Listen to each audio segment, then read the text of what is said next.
Are you spiritually awakened? This is Robert Manni, host of Guys Radio, and this week our special guest is Dr. Gabriel Cousens. We're going to talk about his autobiography, as well as the rainbow diet, longevity, yoga, the Kabbalah, and so much more. It all begins at 8 p.m. Pacific time on KCAA Radio here in Southern California, 102.3, 106.5 FM, 1050 AM. The podcast and my YouTube drop tomorrow. Guys Radio, thanks for your support. Okay, Guys Radio, a very special guest today, Dr. Gabriel Cousens. He has done it all. He's been a football player, a psychiatrist, family therapist, yogi. He's been involved in Judaism, the Kabbalah, Native American traditions. He's a spiritually, I would say, quote unquote, enlightened, interdimensional individual. He's a light, a beacon of light on our planet, and he's a really wonderful man. And I'm so glad he's joining us on Guys Radio. Let me tell you a little bit about him. His new book is called Into the Nothing, a Spiritual Autobiography. It's about the wild, courageous, and adventurous mystical life that led to his spiritual liberation. The book is destined to be a spiritual classic. It takes us through his unique process of spiritual awakening along many paths, the yogic way of life, 7 years immersed in globally traveling ashram, the Torah, and most specifically the Kabbalistic and Essene teachings that are the most mystical aspects of Judaism and the Native American tradition, where he braved extreme spiritual trials of initiation to become a Native American sun dancer, eagle dancer, spiritual dancer. All of these aided Dr. Cousens in his quest into the nothing, where he experienced his conscious beyond the perceived restriction of body, mind, and state, where true freedom lies. Guys Radio welcomes you, Dr. Gabriel Cousens, to Guys Radio. Thanks. Well, thank you. What a beautiful introduction. You kind of captured the essence of a very expanded life here. You know, the wild mystic, wild liberated mystic, you know, is good. And I have been fortunate to be acknowledged as liberated by my two yoga gurus, Swami Muktananda, Swami Prakashananda. And it's a wild life, and I love it. So thank you, and I'm happy to share with you.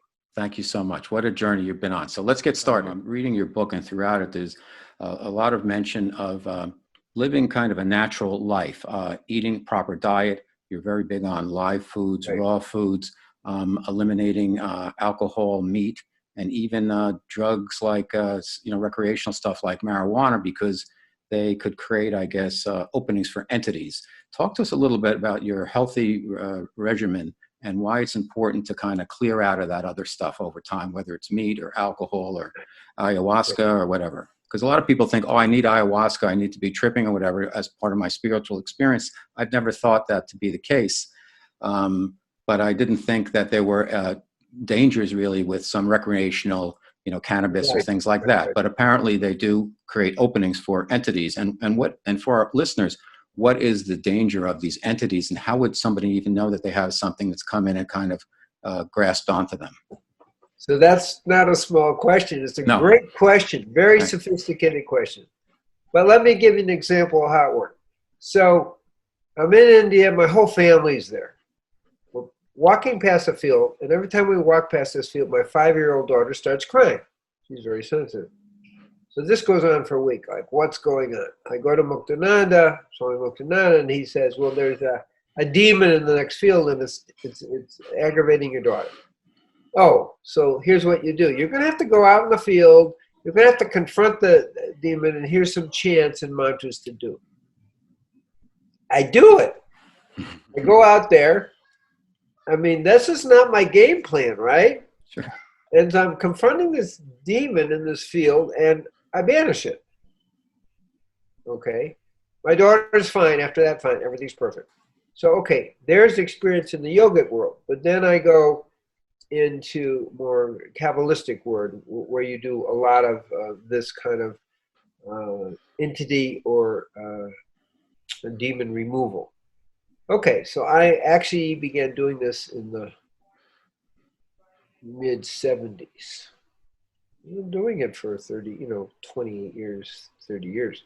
Now, that being said, we go to the second part of your question. So, as a psychiatrist with the Kundalini Crisis Clinic, people come in who took, let's say, ayahuasca or, you know, something with marijuana, and they also had some energetic awakening. And it was, but in the middle of that, demons or entities came in, okay? And they were possessed. Okay, so I had since that time in India, I got more training, more Kabbalistic training, and so I have a constitution where I'm more like a Sherman tank, and I'm able to do that without myself being affected. Now, in the process, I began to do some research. Why are people with ayahuasca coming with demons and entities? Okay, what about marijuana? Who ever heard of that? But as I research it, it turns out that ayahuasca shamans were totally aware of the potential. People who really had studied marijuana were totally aware that that happened. I'm seeing it, but okay, I'm seeing it doesn't mean it's the common thing, but it is the common thing. So basically, people who were really aware of these things, not that they were treating them, but I'm seeing people from all over the world with this kind of thing where they come in and do it. So it became clear that when you're doing drugs, from marijuana to ayahuasca, your system is open to entity or demonic invasion. That's just what people observe, not just me, because I don't want to take a bias against drugs or not. That's not my point. It's like, that's my observation. Am I the only one seeing it? No. There are people seeing it. So then I learned, you know, and that's why they call alcohol. What do they call alcohol? Spirits. Oh, how did that happen? Because you can get invaded. So whatever happens with the drugs, they somehow create openings in your system where you can get invaded. That's really what we're talking about. Now, And if so I learned also how to undo it. I mean, sure. That's really the story. Now, so stay away, you know, drugs. And I'm not talking about a sip of alcohol. I'm talking about, you know, getting drunk and you're very vulnerable. But ayahuasca, marijuana, peyote, they all make you open to this. Mm-hmm. These are astral plane things. They are not critical for spiritual life. What's critical for spiritual life is to transcend the astral plane to the higher planes where you can merge into the nothing. Mm-hmm. So it's kind of going the wrong direction anyway. And people get stuck in the astral plane. Right. And then with all these problems. Okay. So does that kind of answer that question? Yes, absolutely. So can somebody, or do you recommend that people use what I use? I ask for Divine God's white light of protection.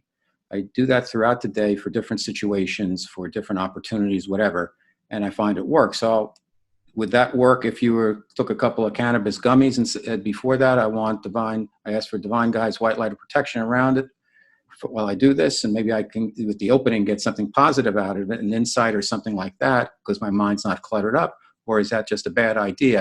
And the second part of that is, do you use Divine God's white light of protection or any type of grounding for yourself or protection? So again, another sophisticated question. Thank you. Okay. Thank you. Sorry. So you don't use God's protection when you're doing things that actually are against the, like Torah is clear. Don't go in front of God intoxicated. It's extremely clear. Okay, when Aaron's two sons went in front of the ark intoxicated, the light came out and burnt them up. Okay, it couldn't be any clearer. So, and we also see there's no spiritual path in the yogic or liberation where they use drugs. So you have two major thousands of years old systems saying, no, that isn't such a good idea. So we don't get a blessing for doing what's antithetical to the path. Okay. So now what do I use for protection is every day I'm repeating the name of God. So we talk about the name of the beast, okay? If you're covering yourself with the name of God, there's no room for the name of the beast. And what is the name of God that you use? All day long. Okay, so what would that be?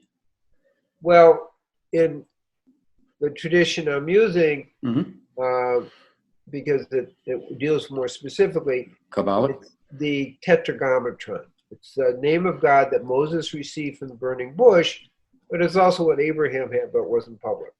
And that's also the name of God that Jesus gave his disciples. It's the I name of am? God is grace. Mm-hmm. Okay, you're not supposed to pronounce it particularly publicly, but the tetragrammaton is what I'm talking about. Is that an aspect of sacred geometry? No. Okay. It's just simply on the in-breath, from the base up to the heart is yod, and then out from the heart is hey. Okay. And the base, what was given to me, what turns out to be a Middle Eastern pronunciation, is wa to the third eye, and then hey out to the heart. You're merging the heart and mind, but the main principle is when you're covered with the name of God, the name of the beast has no place to stick. Okay. All right. Guys Radio, my special guest is Dr. Gabriel Cousens, and we're talking about his book. It is called Into the Nothing, a Spiritual Autobiography. Now, throughout the book, you mentioned you've been interdimensional, and you've done astral traveling and beyond. What have you learned? How far out there have you gone? And what have you learned? And has you ever had a problem getting back?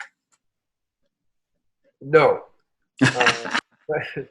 But that it's not my focus. See, those things happen spontaneously because in the big picture, and I mentioned, okay, you go down the white tunnel, you do, okay, but into the nothing is about going way beyond that. So in those astral planes, there's still form. That's not where I want to go in terms of the liberation process. Liberation is where there's no form left. And in a sense, you learn that personality is a case of mistaken identity. Well, just think about that for a second. Well, you're still in form traveling in the astral planes. It's just that those things happen. That's fine. And I don't give it a lot of attention. It's not the big thing for me. It's not the fascination.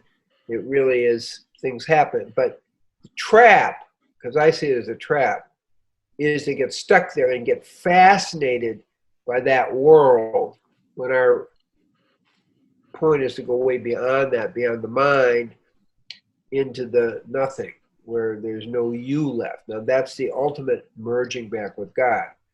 When you're a distinct entity traveling around in the astral plane, it's like, okay, who cares in a way? It's not taking you where you want to go. It's kind of a detour, which is put there to get people who aren't paying attention stuck there. And that's what happens with the drugs. I mean, not that you can't go beyond, but pretty consistently, they're going to take you to the astral plane, including the alcohol. That's where people get into trouble. So I don't focus on going there. Got it. How about, though, the different dimensions? Like we're in, people call it the 3D world, and then there's 4D, which is kind of the astral plane or when we're sleeping, and then there's fifth dimension where things can happen more spontaneously, and there's a lot of other dimensions. How far out there numerically have you gone, and what have you seen? So I don't use exactly that system. Okay. But we talk about in the Kabbalah, there are different levels of the soul. There's 5 levels of the soul. And so at the 3rd level, Neshama Ruach is the astral plane. So you have Asya, physical plane, Ruach, astral plane, soul, and then Neshama, the individual soul, and Haya is where you're kind of connected to all souls, like an oversoul. You hit it where you're hardwired into God. Got it. That's where you dissolve into the nothing. So my focus is the inner experience is a continual dissolving into nothing. So even walking during the day, we have B2 which is nothing inside, emptiness inside. Okay, what has that's something that happens over time. Got it. So, but that's where I'm going spontaneously, but I'm with a general intent to be living there, but not to ignore the others, because we are multi-dimensional beings. So if I have astral plane things I'm dealing with, fine, I'm going to deal with it. That's the shamanic. It's a white shamanism versus black shamanism. So everything is I see us as walkers. I see myself as a walker between the worlds. Got it. That includes all the worlds.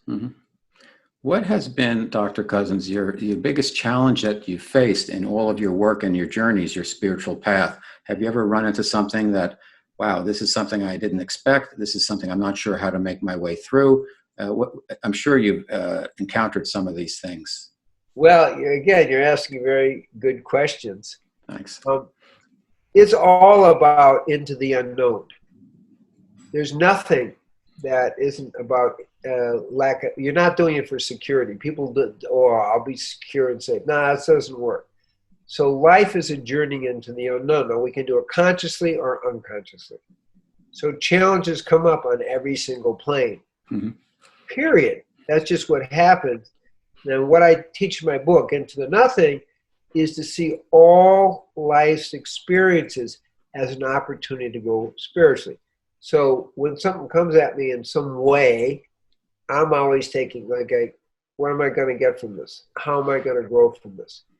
So I don't see it as, let's say, obstacles, but as challenges. So the biggest challenge is me figuring out what I'm going to get from it, and that way incorporating the experience into my life. Mm-hmm. So the challenge is, okay, how does this convert into a spiritual, enhancement? That's what's there. Right. Things come up, they do.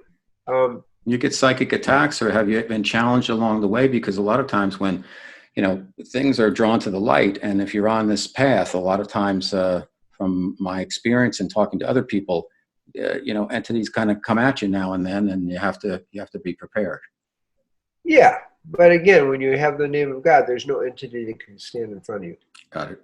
Okay. I mean, I've done entity movements. People are off the ground, their heads are spinning around, all kinds of, like in the movies. Mm-hmm. That stuff's real. Okay. But I'm not particularly concerned, and that's the weakness. If you get worried, right. You just have to stay very focused, keep the name of God going, and no entity can stand before you. Okay.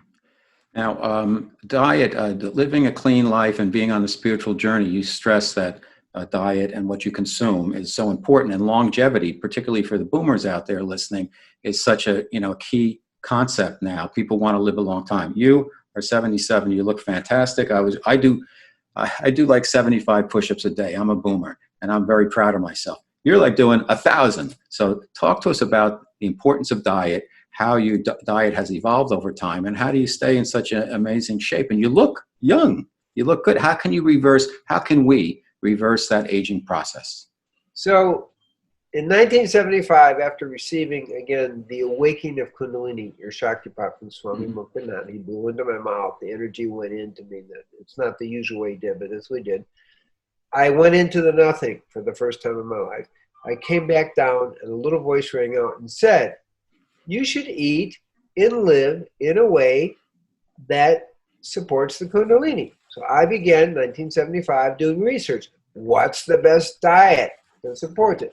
And I came up with a plant-based only live food diet. Now for me, it's 100% plant-based, 99% raw, okay? But I have seen in people, if they can just do 80% raw, they become superconductors of the divine. Now we have in our system 72,000 nadis, which are the subtle channels where energy flows. There's three main nadis, Ida Pingala, Sushumna. Now we're in the yogic system rather than Kabbalistic. You see how that works? Okay, and in the central channel, the Sushumna is where the main Kundalini flows. Meat, fish, chicken, and dairy all block the flow.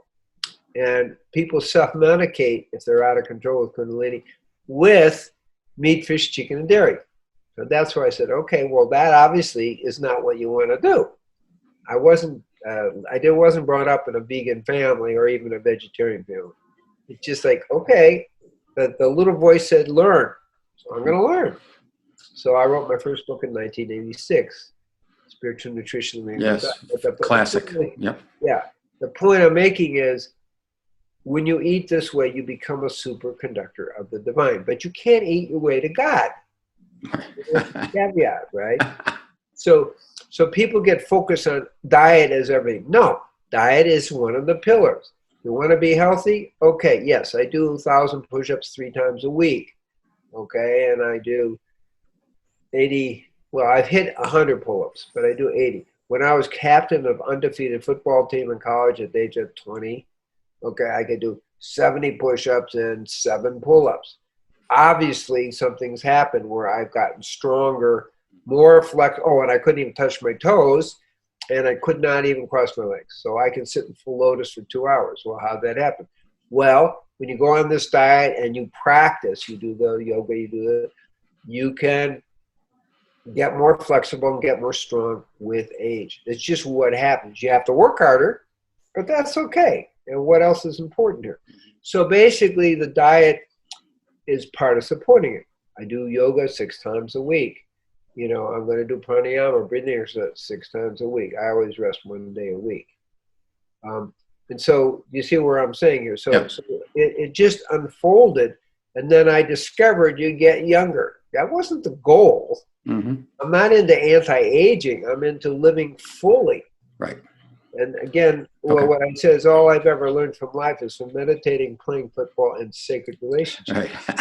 And that's it. That's where I'm learning my lessons. Okay. All right. You mentioned in the book Kundalini, which a lot of people are not that familiar with. Apparently, it is an coiled energy center at the base of your spine. And what you want to do is kind of unleash that so you can get that energy flowing through your system, something to that effect. Could you talk to us? Could you talk to us about what, if what I said is true and what Kundalini is, why it's so important, and how can people activate it, and what are the benefits of activating it? Okay. Another sophisticated question. You've always thought about this interview, so it's very good. So in the book, I really talk about how did this all happen for me. So I had, and this is the safest way, I was initiated by Swami Muktananda. He tapped me on the head, he blew into my mouth, which we don't really do too much anymore. And over a 7-year cycle, it took me to liberation. Now, what is the Kundalini? It's the spiritualizing force of the universe. It's descending energy and it's ascending. It's stored before it's awakened below the base of the spine. Basically, if we talk about chakras, it's kind of below the base chakra. And the Yukta Trivini, which is the 3 rivers, Ida, Pingala, Shishima, come together. When it's awakened, it begins to activate and spiritualize every aspect of your physical, emotional, and mental state. That's the importance of Kundalini. There are different languages. In the Torah, it's the Ruach HaKodesh. We talk about Moses passing on the energy, because this is how it's done energetically. It's passed on. So Moses activated Yehoshua, and the Spirit was within him. That's what they're talking about. Jesus has the flames of fire above his disciple. Muktananda, before he left his body, a month or 2 before that, empowered me to awaken this energy as part of the lineage transmission after 7 years. Okay? So that's the way it works. It is to help us wake up spiritually. It's the last switch that has to go on. Kundalini activation, Ruach HaKodesh activation, spiritual energy, that has to go on before liberation. Okay. Another concept that I think people hear about, but they're not really sure how to manage it, is the third eye activation in the pineal gland. Could you talk to us a little bit about that? Again, it happens naturally. The worst mistake we can make is trying to force something before it's ready. So what I advise people is don't get in the way. Don't lay your ego trip on it. Don't lay a goal on it. You've activated it. Your intention is to wake up. And then the only thing you have to do is keep showing up. You got to keep showing up to make it work. And then it takes care of itself. So it's a mistake, from my point of view, to try to manipulate the energy. That's often where things don't go well. So there has to be a surrendering into the unknown. And that's the way it is. It's like relationships. They're not for safety and security. It's to jump into the unknown. Spiritual life is to jump into the unknown. That's so true. Everybody wants to control relationships, and really the beauty is having a unique experience with somebody new. I mean, that's what it's all about. But people have all of these judgments and all these boxes they put everybody in. And it limits you, and it gets in the way. So when you're in a relationship, when you're talking about spiritual life, you have to be willing to jump into the unknown. We're not about safety and security. You're jumping into the unknown. That's pretty much the key concept. All right, Guys Radio, my special guest, Gabriel Cousens, MD. Into the Nothingness is the book, a spiritual autobiography. There's just so much there. I'm doing my best to kind of keep on track with this interview, but I have so many questions. A concept that comes up in the book is Shakti Pat. What is that, and why has that been so important for you? Okay, so that's just what we're talking about. So it's perfect. So I received the Shakti Pat is the energy that can awaken the spiritual energy if you're ready.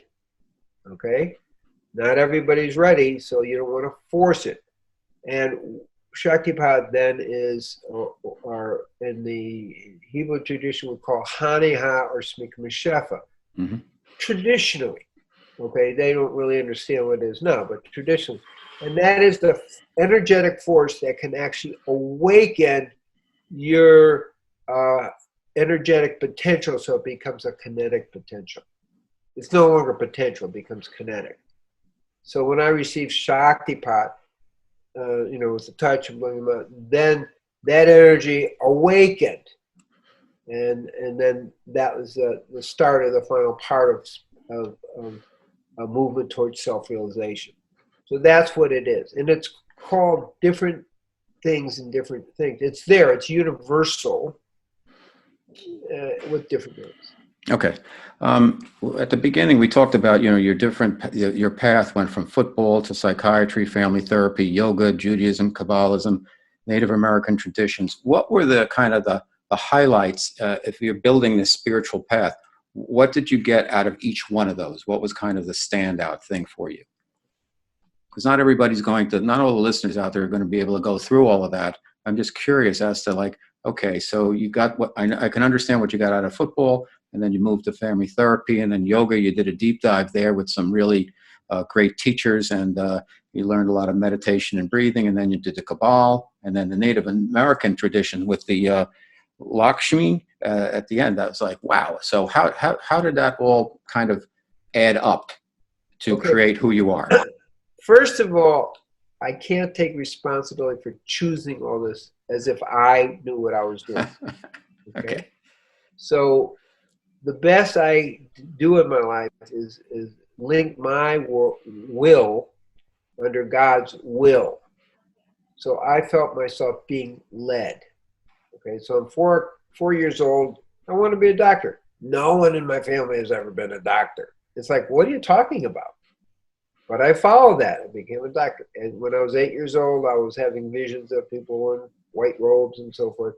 1973, then the visions got clear. Who they were was Abraham from the Jewish tradition called, and he's a boundary crosser. He crossed the Euphrates, big boundary. And then there was Sai Baba of Shirdi, who literally materialized in front of me with witnesses and gave me Shaktipat. And then there's Crazy Horse. And who I think I met in a past life, in the 1880s. I was without getting too much into it, these were powerful figures, but they're archetypes too. So part of it, each one has their archetype. So what happened with Abraham, I did a 3-day dry fast in the middle of the Negev desert. Now people die with 1 day in the desert, okay? So I'm up there in this partial cave, and he appears, and he transfers his energy to me. It wasn't just the energy of love. It was being walked before God and behold, walk before God as a blessing to the world. So there's a huge empowerment. That's part of what I'm talking about. Now, you mentioned Lakshmi. So what happened there? Okay, I've done my 7 years. I've done my 40-day fast. And I'm doing a fire ceremony every morning in the little forest in Petaluma, California, okay? And Lakshmi appears, same thing. Physical appearance merges with me, transfers the sacred feminine energies and sexual energies, and I'm empowered. So we're getting help from our friends. So when I was in India, I had visions of materialization and visions of a variety of the gods and goddesses. It's like that just became normal. Every time I meditate, something like that would happen. So they're all helping, and that's how I see it. I'm not calling them forth. You're not supposed to do that because they, again, gets in the way. I am just showing up, willing to go through whatever happens. Does that make sense what I'm saying? Absolutely. So So, each is giving its gifts is what I'm saying. mhm, And they're all part of this, like an orchestra mhm, coming together to help one wake up farther okay. and further. So just to finish, so you go to self-realization, and then there's God merging. Slightly, Mhm, I have experiences of God merging into the nothing. But that's another step. There's a whole spectrum from self-realization to God merging. okay. So all this is going on, and so it's endless. It's Got really it. endless. Okay. But I'm allowing everything to have its effect on me because, that are coming in from a spiritual point of view. Got it. Now, you mentioned, I want to hit some concepts that are very relevant to our listeners. And one is, the feminine energy. And you've managed to learn about balancing the divine masculine and the divine feminine. I think a lot of folks out there take those things very literally and like, oh, well, I'm not feminine. And what do I have to do? Buy flowers or something? And people they have very literal interpretations of things like that. But it's very important that we, as men, we also embrace the divine feminine aspects that we have, and vice versa for women to embrace the divine Right. masculine. So how can people kind of work with that and balance that and merge the two? First, you have to be open to it. So when Lakshmi comes and shares on multiple levels all her riches, spiritual, I had to be open to doing that.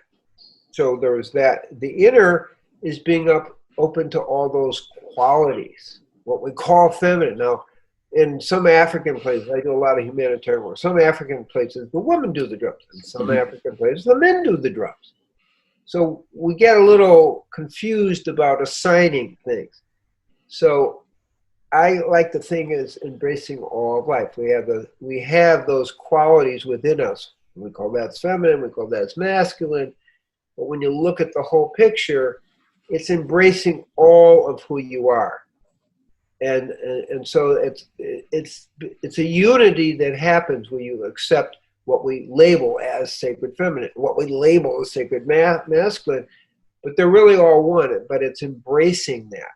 So I'm happy, with the sacred feminine aspect. I embrace it. It's already there. Okay, now Lakshmi activated it, no question about it. And I can feel all on that level. So, but it's just embracing who we already are.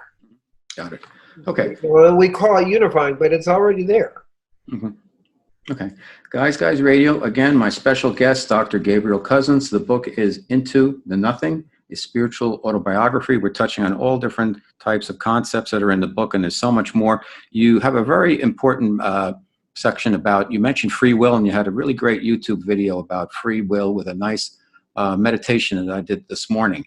And you talk about free will, that we have really very limited free will, that it's kind of it's relative. It'd be like you're a bull and you're on a very short rope tied to a post. Right. That's the extent.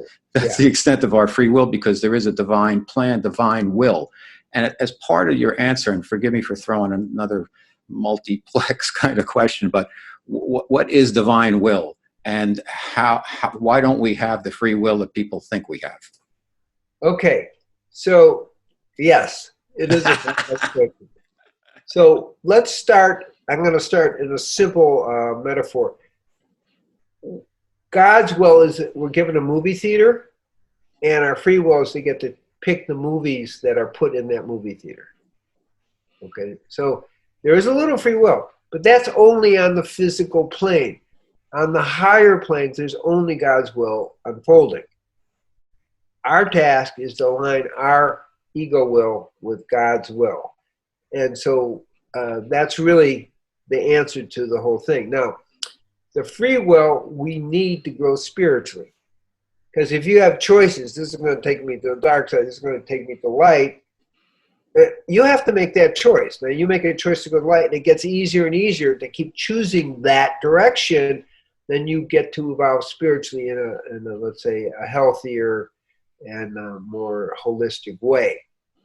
So it's like, also another metaphor is that the ocean has waves, and you're riding your surfboard, but you can ride it in, allowing your will with God's will, or you can get knocked off the surfboard oppose God's will, you're still going to be washed into shore. It just, you're going to hit a few rocks along the way. So the key concept is free will is an illusion, but we need that illusion to grow spiritually by making choices on the physical plane, this worldly plane, that more clearly elevate us versus block us. So it seems like, Doctor, that people, we spend too much time fighting instead of kind of going with the flow. And that doesn't mean just let things happen and not be engaged, but we spend a lot of time fighting almost ourselves and divine will. And I guess my question is, how can you live, because you mentioned, what does it mean to serve God with joy? And how can we factor that in when, let go, let God, and not be fighting ourselves and others all the time? So the ego is supposed to be our friend, but we get egoic, thinking we're the doer. Our physical body, our senses, our mind, our intelligence is all ego. So the whole key is let consciousness. So what happens is with people is their egoic is trying to override the divine will. So when we put our consciousness guiding your ego, everything's in order. Ego guiding consciousness, we have disorder. Mm-hmm. So the whole idea is the free will is only to keep choosing to surrender to the divine influx. And everybody has it unique. We have everybody goes to God, one way or another, and so forth. And all that we're given, if we're open to it, and the point I'm saying is we're open to all that is, it's a course I teach called the 0 Point, that then empowers you to be aligned to the divine will. Sometimes easy, sometimes hard. If they say, oh, if it's easy, it's good. No. If it's easy, it may be misleading. If it's hard, oh, you don't have to do it. No, if it's hard, it may be just what you need. It's like going with that flow that way. Okay. Let's take that to the next level, where people, everybody's all about manifesting and making things happen and all of that. And it seems like they're trying very hard, but it sounds like if you can get into that flow and alignment with your divine will and with God, then things can happen instantaneously because it's based on God. And if you're aligned with God, then anything can happen at any time. And you don't have to force it because what you might want specifically might not be what's in your best interests. Correct. Is that true? Yes. And that's why this whole thing of create your own reality, no, it's not like that. It's simply aligning with what is. And that's already been, so to speak, written. It's aligning with your destiny. Okay. And the free will is the choice to align with your destiny rather than to impose on it. I'll give you an example. We were, after 1989 the Berlin Wall fell, and we were on a peace tour, and we were doing things. We were releasing the dead souls in the concentration camps and doing some of those things I had learned to do. Mm-hmm.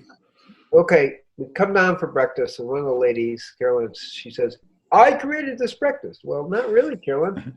That menu was made 3 months ago when I was talking to the people from Poland and Krakow. This is what we need for breakfast.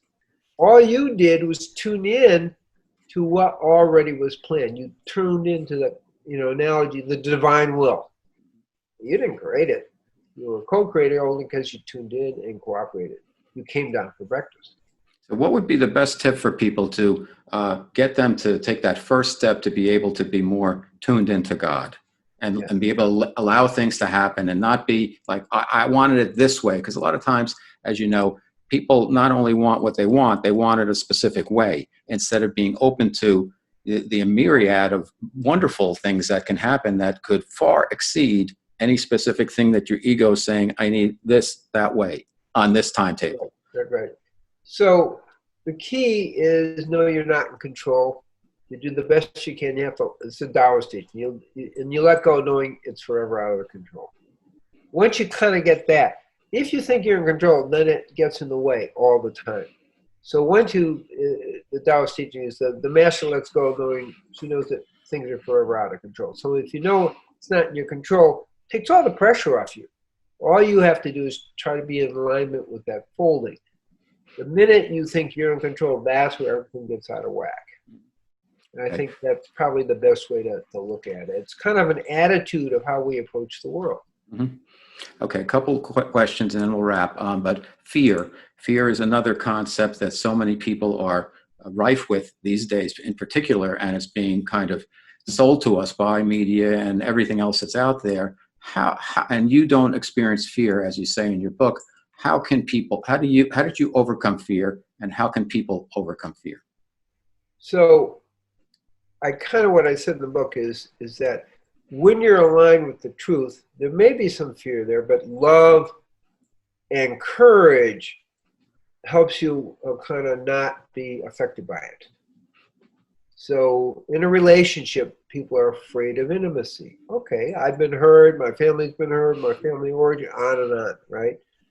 So if you're going to be intimate, and I'm not just talking about sexual intimacy, type thing. When you want to be intimate, you have to have courage and love, and that overrides the issues of fear. Now that's one level. The other level is you can't lose what you never had. This is a more spiritual point of view.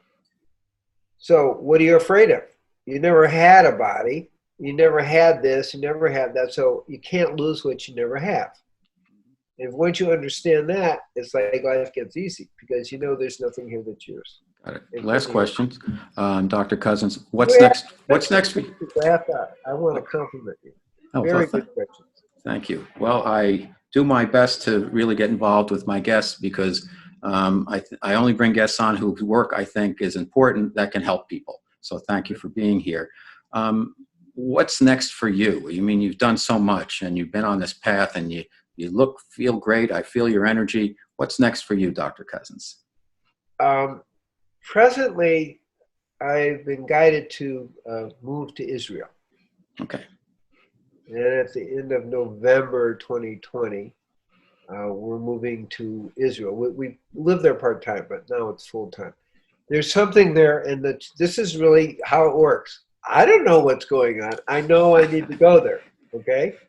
I know that the next phase of my work, which is reaching out to bigger and bigger numbers, somehow being in Israel is going to amplify that.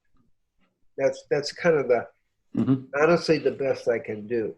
So we keep, in my world, I just keep adding on. So now with the shutdown, lockdowns, whatever we call them, we're doing internet. Well, that actually reaches more people. Right. So something's going to happen that way. I honestly don't know what that is. All I can do is I'm making this move because I'm being guided, just like I've been guided throughout my life. And I trust in that guidance, even though I don't understand it. And that's my next move. Got it. It's called jumping into the unknown. So life gets very exciting. You're open to what is, not what I want. Got it. Okay. Gabriel Cousens, MD, Into the Nothing is the book, a spiritual autobiography. I love your work. I love the book. And I love the practices. And I'm already working on that meditation that you showed me today on YouTube. And I'm going to keep doing it more and more. And I thank you for being my special guest on Guys Radio. Please tell everybody where they can learn more about you and your work. Okay, so they can start with drcousens.com. That's easy because you remember my name. And it's E-E-N. It's C-O-U-E-N-S. Okay. And that will guide you. You can order the book there, or you can go intothenothingbbook.com. You can order the book that way. Or I have a whole kind of community building, and it's Tree of Life community .mn.co. Okay, great. Well, thanks so much. That's how they can reach me, and it's good. So I want to bless you. Thank I want you. to bless everyone that you continue to do such good and insightful work, uplifting humanity, and may I bless all the witnesses, please, all the listeners, that they continue to be open to living a full and joyous life, open to God in their life, and continue to expand their consciousness with joy and love. Thank you. Amen. Aho. Om. Yes. All right. Guys Radio. Thank you, Dr. Cousens. God bless you. God bless you. Thank you.